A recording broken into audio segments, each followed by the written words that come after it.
नमस्कार। वंदे मातरम। आज़ादी के अमृत वर्ष में अपने देश के को स्वाधीन कराने वाले बहुत सारे स्वाधीनता संग्राम के ऐसे वीरों का इतिहास पूरे देश से निकाल करके लाने का काम देश की सरकार ने किया।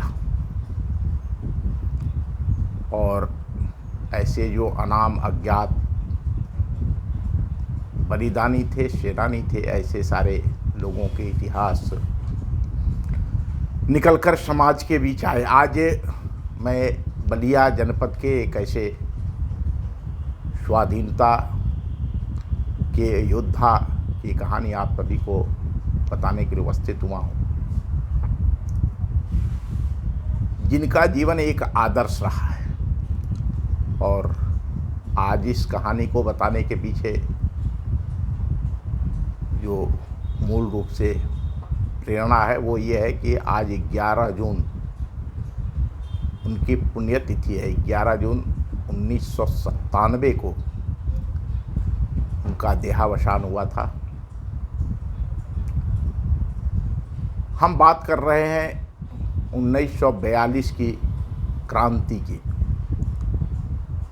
हम सभी जानते हैं कि जब अंग्रेज़ों भारत छोड़ो आंदोलन अगस्त क्रांति का आगाज़ 1942 में हुआ था, तो बलिया के लोगों ने एक इतिहास रचा था। और वह इतिहास रचा था कि उस समय इस जनपद के 13 थानों में से 10 थानों पर स्वराज सरकार का अधिकार हो गया और स्वराज की सरकारें चल रही थी। यद्यपि हम सभी जानते हैं कि तत्कालीन ब्रिटिश कलेक्टर मिस्टर जे.एस. निगम और पुलिस कप्तान मिस्टर रियाजुद्दीन अहमद खान की साजिश के चलते बलिया पर जो संपूर्ण अधिकार का सपना था बलिया वासियों का, वह पूरा नहीं हो सका। और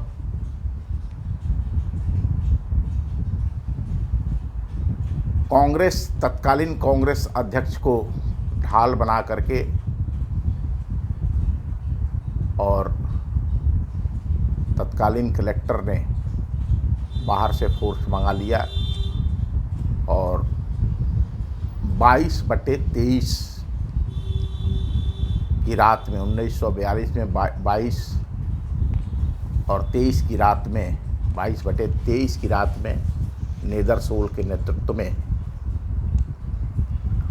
ब्रिटिश बलूच फौजी पहुँचे और उन्होंने बलिया पर पुनः अधिकार करने के लिए, ब्रिटिश साम्राज्य की स्थापना के लिए बर्बर क्रूर अत्याचार किया। हम जो बात कह रहे थे ये 1942 की अगस्त क्रांति के संदर्भ में। ये 1942 की अगस्त क्रांति की वो पुस्तक है जिसे राज्य अभिलेखागार लखनऊ की क्षेत्रीय इकाई वाराणसी ने छापा है। इसके पृष्ठ संख्या 63 पर सरदार रामाशीष सिंह की स्टोरी छपी है। 24 अगस्त 1942 को जब ब्रिटिश अफसरों ने, फौजियों ने इस जनपद पर के लोगों के ऊपर अत्याचार शुरू किया, अनाचार शुरू किया, तो बलिया शहर के 16 नौजवानों ने मिल करके, और मुझे नहीं लगता यह जो लोग थे उनको बहुत इस बात की जानकारी रही है। उनको यही लगता था यहाँ जुलूस निकालने से, नारे लगाने से सरकारें डरती हैं, और उन्होंने चौक सहित पार्क में इकट्ठा होकर नारा लगाना शुरू किया। ब्रिटिश पुलिस और ब्रिटिश फौज ने इनको, अभी जो वर्तमान शहीद पार्क है वहाँ घेर लिया चारों तरफ से। जब वो उनको घेर करके गोली मारने जा रहे थे, उसी समय एक डॉक्टर प्रबोध कुमार हुआ करते थे, बंगाली डॉक्टर थे, वो सामने आए और उन्होंने कहा, बोलो बच्चों, पुलिस हमारा भाई है। और इतने में पुलिस का ध्यान भटका और ये 16 युवा शहीद पार्क से निकल करके भाग गए। आज जिनकी हम कहानी बता रहे हैं, सरदार रामाशीष सिंह, उस समय वो सरदार रामाशीष सिंह नहीं थे, वो रामाशीष सिंह थे। इनका जन्म बलिया जिले की सदर तहसील के गणवार ब्लॉक के जिगनी खास गांव में श्री नेपाल के पुत्र के रूप में हुआ था। इन्होंने गणवार से 7वीं तक की पढ़ाई की थी, और जिस समय यह देश का ये स्वाधीनता का आंदोलन चला, उस समय वह इसी चौक में हीरा पंसारी की दुकान पर, जिसे आज के ज़माने में सेल्समैन कहा जाता है, उसकी नौकरी कर रहे थे। यहाँ से वह भाग करके और दियारे से होकर गंगा नदी पार करके बक्सर पहुँचे। और बक्सर में जो ट्रेन, एक दहशत, आप उस बात की कल्पना कर सकते हैं कि जिसके सीने पर बंदूक तनी हो और उससे मौत से जो बचकर भागा हो, वह किस प्रकार से जा सकता है। जो ट्रेन मिली उसमें बैठ करके वो हावड़ा पहुंच गए। उनको ये भी नहीं पता था ये ट्रेन कहाँ जाने वाली है, उनको तो बस पुलिस से भागना दिखाई दे रहा था, और हावड़ा पहुंच गए। और वहाँ 2 दिनों तक भूखे प्यासे रहने के बाद एक सिख दंपत्ति, निसंतान दंपत्ति ने उनको आश्रय दिया। एक कहानी है। और जब देश आज़ाद हुआ तो 1948 में वो लौट करके बलिया आए थे। ये कहानियाँ हम इसलिए नहीं सुनते और गुनते हैं। इन कहानियों को सुनने और गुनने, या मेरे आज आप सभी को बताने के पीछे जो मूल कारण है, वो ये है कि ऐसे लोग हमारे पूर्वज थे जिन्होंने अपनी जान की परवाह ना करके हुए और देश को स्वतंत्र कराने के लिए, स्वाधीन कराने के लिए अपने प्राणों की बाजी लगाया, यातनाएं सही। ये सारा कुछ उस समय जो लोग यह आज़ादी के आंदोलन के लिए काम कर रहे थे, देश को आज़ाद कराने के लिए काम कर रहे थे, उनको ये भी नहीं पता था कि हाँ, यह देश कभी आज़ाद होगा या नहीं होगा। उसकी कल्पना नहीं थी। ब्रिटिश साम्राज्य, कहा जाता है कि ब्रिटिश साम्राज्य के शासन में कभी सूर्य नहीं डूबता था, अर्थात इतने बड़े भूभाग पर जिस ब्रिटिश साम्राज्य की सरकार थी, शासन था, उस शासन के विरुद्ध आंदोलन करने वाले लोग कितना इस देश से प्यार करते थे। आज इन्हीं बहादुरों के पौरुष और पराक्रम की बदौलत, बलिदानियों के उत्सर्ग के बदौलत अपना देश एक स्वतंत्र लोकतांत्रिक देश है, जिसे हमें चलाना है।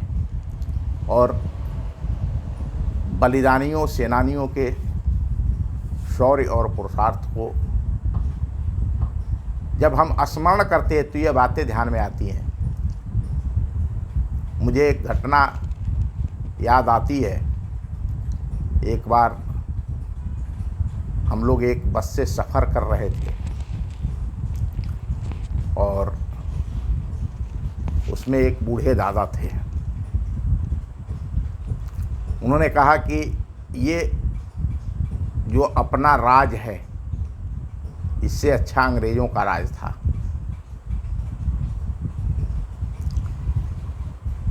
हमने पूछा कैसे, तो उन्होंने कहा कि आप हिंदुस्तान के वर्तमान किसी भी विषय को उठाकर देख लो और अंग्रेज़ों को उठाकर, अंग्रेज़ों के शासनकाल को उठा करके दोनों की तुलना करो तो बात समझ में आ जाएगी। हम इस देश की विकास के कार्य जैसे नहरें हैं, सड़क है, पुल है,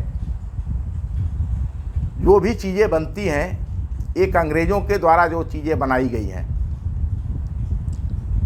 75 साल तो अंग्रेज़ों को यहाँ से गए हुए हो गए और उसके पहले से 100-100, 150-150, 200 साल पुराने उनके बनाए हुए पुल आज भी चल रहे हैं और उतने ही मजबूत हैं। लेकिन हम अपने देश का जब पुल बनाते हैं, अपने देश की जब सड़क बनाते हैं, अपने देश की जो नाली बनाते हैं, वह 75 साल, 100 साल और 150 साल चलने के बाद 15 साल नहीं चलती। जबकि वो हमारे ऊपर शासन कर रहे हैं, वो इस देश को लूटने के लिए, हमें गुलाम बनाने के लिए आए थे। और आज हम अपने लिए अपने टैक्स के पैसे से अपने चलने के लिए सड़क और पुल बनाते हैं, तो इतना घटिया बनाते हैं। इसका मतलब कि देश के लिए जान देने के बाद तो बहुत दूर की है, हमने अपनी नैतिकता समाप्त कर दिया है। इसलिए इस देश के लिए अपने जीवन और जवानी को खपाने वाले, बलिदान करने वाले ऐसे बलिदानियों और सेनानियों के इतिहास को हमें जानना चाहिए। उन्होंने एक नहीं अनेक ऐसे उदाहरण दिए। उन्होंने पुलिस की व्यवस्था के बारे में भी उन्होंने कहा कि आज जो ठीक है लोकतांत्रिक देश है, हमने वो अंग्रेज़ों की सारी व्यवस्था ले लिया, लेकिन हम उसी पैटर्न पर चल रहे हैं। ये कहा जाए कि कोई परिवर्तन आया, अपना देश हो गया, अपने लोग हो गए। आज अपने देश में अपना प्रधानमंत्री है, अपना मुख्यमंत्री है, अपनी पुलिस है, अपना पटवारी है। ये सारा कुछ अपना होने के बाद जो समस्याएं थी उनका ठीक प्रकार से समाधान होने के स्थान पर आज की तारीख में उससे बुरी स्थिति है।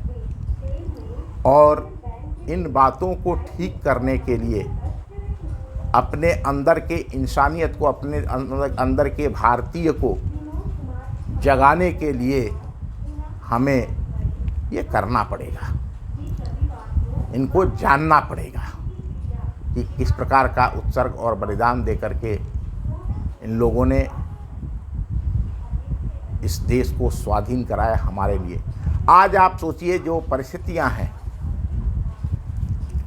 उन परिस्थितियों में अगर ऐसे लोग, उनकी आत्माएं जहाँ भी होंगी, हम लोग पुनर्जन्म को मानने वाले लोग हैं या किसी भी प्रकार के, कोई भी व्यक्ति जो चाहे विधायिका में सत्ता के शीर्ष पर बैठा हो या कार्यपालिका में किसी पद पर काम करता हो, न्यायपालिका में किसी पद पर काम करता हो या समाज जीवन में किसी पद पर काम करता हो, वो अपने दिल पर हाथ रख कर, अपने हृदय पर हाथ रख करके इस बात का विचार करें कि हम उनकी संतान हैं, उन ऐसे लोगों की संतान हैं जिन्होंने अपने जीवन और जवानी को इस देश को स्वतंत्र कराने, स्वाधीन कराने के लिए बगैर किसी लोभ लालच, वो भी चाहते तो कोई आवश्यकता नहीं। बहुत सारे ऐसे लोग थे जो अंग्रेज़ों की चापलूसी, चाटकारिता कर रहे थे। उनको अंग्रेज़ों ने ज़मीनें दे रखी थी, उनको पैसे मिलते थे। देश के आज़ाद होने के बाद भी ऐसे बहुत सारे लोग हुए, लेकिन उनमें हमारी नैतिकता कहाँ गई? हम अपने देश की भावी पीढ़ी को क्या देने जा रहे हैं? जब हम किसी देश के स्वाधीनता सेनानी या बलिदानी का इतिहास पढ़ते हैं, उसको जानते हैं, तो यह विचार हमारे अंदर उत्पन्न होता है। एक बार हमारी आत्मा, अंतरात्मा हमें झकझोरती है कि हम क्या कर रहे हैं, जिनके लिए हमारे पूर्वजों ने इस प्रकार का बलिदान दिया। ये कहानी अभी जो उत्तर प्रदेश सरकार ने एक 75 जनपदों की 75 ऐसे स्वतंत्रता संग्राम की पुस्तकें छपाई। उत्तर प्रदेश का स्वतंत्रता संग्राम बलिया, ये उत्तर प्रदेश सरकार के संस्कृति विभाग के अयोध्या शोध संस्थान की ओर से प्रकाशित हुई, जिसे ये पुस्तक वाणी प्रकाशन से प्रकाशित हुई है। इसमें इस जिले के स्वतंत्रता संग्राम सेनानियों का इतिहास है, यहाँ का भी इतिहास है, और नित्य नई चीज़ें निकल करके भारत के स्वतंत्रता आंदोलन पर, बलिया के स्वतंत्रता संग्राम के ऊपर आ रही है। और ये चीज़ें आनी चाहिए। सच्चाई जब तक समाज के सामने नहीं आएगी, तब तक हमारी भावी पीढ़ी अपने देश के स्वाधीनता संग्राम का सच नहीं जान पाएगी। मैं इस बात को और थोड़ा सा स्पष्ट इसलिए कर देना चाहता हूँ कि हम सभी देख रहे हैं आज पूरे देश के अंदर या दुनिया के अंदर जहाँ भी बहुत सारे लोग प्रवचन कर रहे हैं, उपदेश दे रहे हैं। इन उपदेशकों की बातों का असर इसलिए नहीं होता है क्योंकि उन्होंने उसको अपने जीवन में नहीं उतारा। और जब तक कोई मनगढ़ंत बात, ज्ञान की बात करता है, तो उसमें वह ऊर्जा, वह ताकत नहीं उत्पन्न होती है जो संवाद स्थापित करे, दूसरे को बदलने की क्षमता रख सके। भारत के स्वाधीनता संग्राम के इतिहास के साथ भी यही हुआ। इस देश को आज़ाद कराने के लिए बहुत सारे लोगों ने, जिन्हें हम आदिवासी, वनवासी कहते हैं, ऐसे निरक्षर लोगों ने सामूहिक रूप से संघर्ष किया। लेकिन चूँकि जो कांग्रेस पार्टी थी जिसको सत्ता हस्तांतरित अंग्रेज़ों ने किया, वह कांग्रेस भी अंग्रेज़ों के द्वारा ही, हम सभी जानते हैं कि 1885 में A.O. ह्यूम जो ब्रिटिश ICS अफसर था, उसने कांग्रेस की स्थापना किया था। और इसीलिए किया था, उनको लग रहा था कि जब जनता प्रतिकार करने लगी है, हिंदुस्तान की जनता नहीं चाहती है कि हाँ यहाँ ब्रिटिश साम्राज्य की सरकार रहे, तो यहाँ रहना बहुत मुश्किल होगा।